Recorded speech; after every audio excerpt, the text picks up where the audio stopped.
Hello everyone, welcome back to the series of video lecture on English for Skill Enhancement.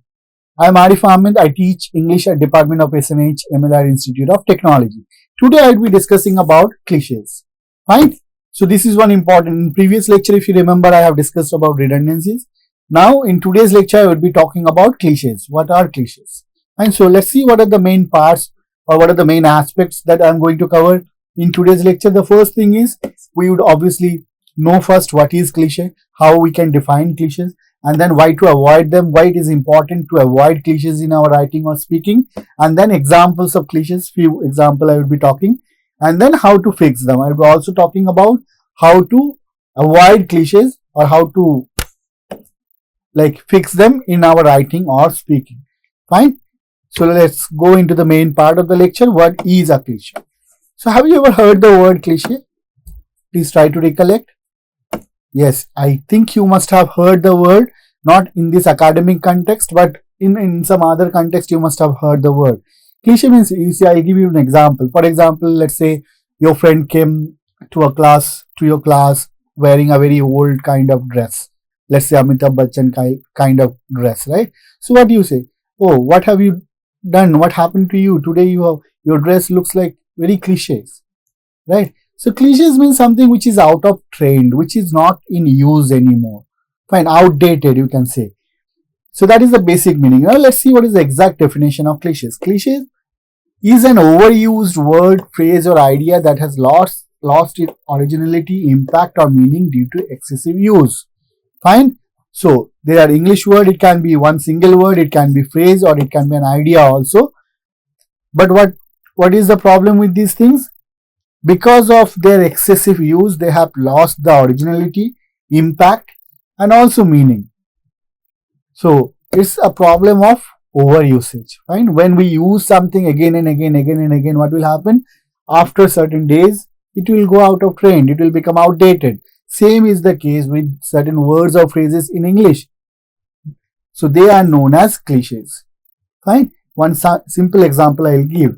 Time heals all wounds. Now this is called one classical example of cliches. Time heals all wounds. We often say it, right? Time heals all wounds. But now it doesn't contain any originality anymore because it has been used excessively again and again. Everywhere you will find it. In novels, in stories, you will find in normal day-to-day conversation also. So that's why it becomes now what? A cliches kind of idea. It doesn't contain originality or freshness anymore. So that's why it should be avoided in writing or speaking. Instead of it, using these cliches, what we can do, we can just convey the meaning by using normal words, normal set of words. So with time, pain may lessen. This is the inherent meaning of this particular sentence, right? So same thing you convey by using a different words. You don't use the exact sentence which has become cliche. So instead of that, you use with time, pain may lessen. Fine? Now see why to avoid cliches, why we are not supposed to use cliches in our writing. They make writing predictable and uninspired. So if you use cliches again and again, it becomes too predictable. Your writing becomes too predictable and uninspired. They often replace clear specific ideas with vague expressions. Sometimes using cliches can also add vagueness.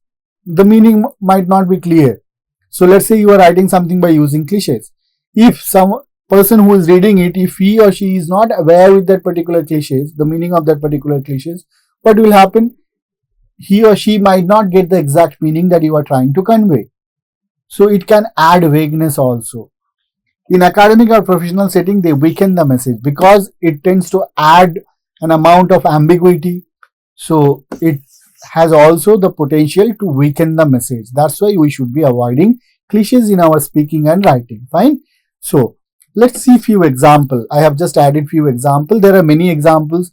There are many cliches in English. So the best thing is you have to read as much as possible. I have just only given you few examples. Okay.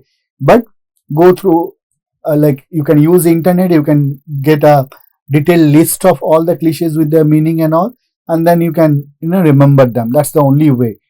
So see few examples. At the end of the day, we all want to be happy. Now this is considered as one cliche. Why? Because it has been used, this expression has been used excessively and it has become outdated now. It doesn't look or it doesn't sound original anymore. So replace it. Do not no need to use it. Instead, you use simple. Ultimately, we all seek happiness. So that's the meaning. That's what you are trying to convey. Use it, convey it in a much more direct manner. The project was a blessing in disguise. Now, this is one example, blessing in disguise. So, what is the meaning of blessing in disguise? It actually means something which is actually good, but it appears bad at the beginning. See, instead of using these cliches, you can simply use the project seemed like a setback at first, but turned out to be beneficial. Now, here one important thing we need to remember about cliches. Okay, though cliches, the meaning of cliches, the definition of cliches is something that is outdated, word or phrases that are outdated. But problem with us is, for many of us, actually these cliches might be new. We might be hearing them for the first time. Forget about being outdated. Now, for example, blessing in disguise. Many of you might not know or might not be aware about what is the meaning of this particular phrase, blessing in disguise. So, though it is a cliche for native speaker, but for us it might be a first time experience. Let's say there are many cliches that I might be hearing for the first time. So that is one problem that we need to deal with. So the best way is to, as I told, go to internet, download an enhanced list of cliches and then go through them, understand their meaning and try to remember their meaning also. Fine. See, I'll see few more examples of cliches. Time heals all wounds, that I already explained. With times, emotional pain often becomes easier to bear. What you are doing, you are explaining. You got the idea, time heals all wounds. What is the meaning? What are you trying to convey, or what the author is trying to convey through the sentence? That thing you need to first understand. Once you understand that, do not use the sentence because it's cliches. So just convey the meaning using your own sentence. So with time, emotional pain often becomes easier to bear. That's the exact meaning. So you are explaining it by using different words, by using different sentences. In this day and age, technology is everywhere. So in this day and age, this is one example of cliches, this expression. Instead of saying that, you say today. Simple. Today technology is deeply integrated into everyday's life. Or you can also say today technology is everywhere. That also you can say. Fine. I hope it's clear. See few more example. The meeting was a win-win situation. Now what is win-win situation? Win-win situation means like a situation where both the parties get benefited. So instead of using this cliche, what you can say? You can simply say both sides benefited from the meeting. That also convey the same thing. They were burning the midnight well to finish the report. Now burning the midnight well, this is something outdated. It's cliches. It doesn't contain any originality anymore. Though when it was introduced, it was very fresh. People used it extensively, right? It was very effective also. But now, because of the overuse, it has become outdated or cliche. So instead of that, just convey the same thing by using your own words, by using your own sentence. They were working late into the night. So burning the midnight well means working late into the night. So you just write that particular meaning only, explain that particular meaning only in the revised sentence. So that's how you revise the sentences. Now next thing, so tips to replace cliches. How do you replace the cliches? The first thing we need to do, because we are not, as I told, for many of us, many cliches might be a first time experience. Forget about being outdated. So our first job would be, we need to first identify the cliches in the sentence. So we need to identify what is the cliche in a sentence, and then we need to understand the meaning. What might be the meaning of that particular cliches? And that meaning we most of the time will get if we pay attention to the sentence. If we understand the context and all, we'll get the meaning.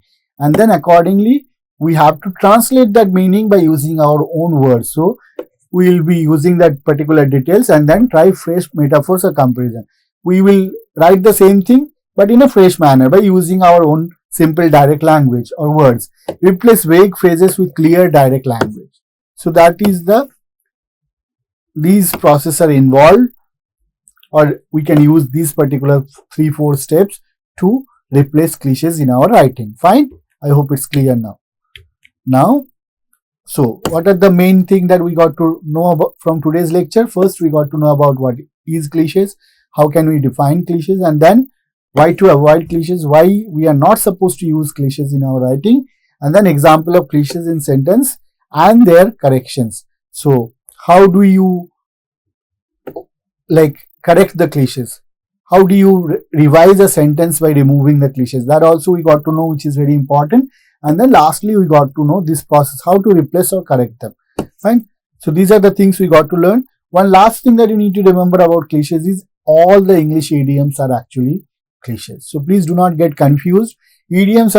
All idioms are by default cliches only, because idioms have also become outdated. They have been used excessively, and we should strictly avoid them in our technical writing, especially when we are writing literary pieces. We are at liberty to use them, but when we are writing something technical, scientific language, or in scientific community, while writing a research paper, let's say for example related to science, or when we write a technical report on something, project report, all those things, there is no place for cliches. Fine. I hope it is clear. Thank you everyone for being with me. Now we'll meet again with you with a different topic. Thank you everyone.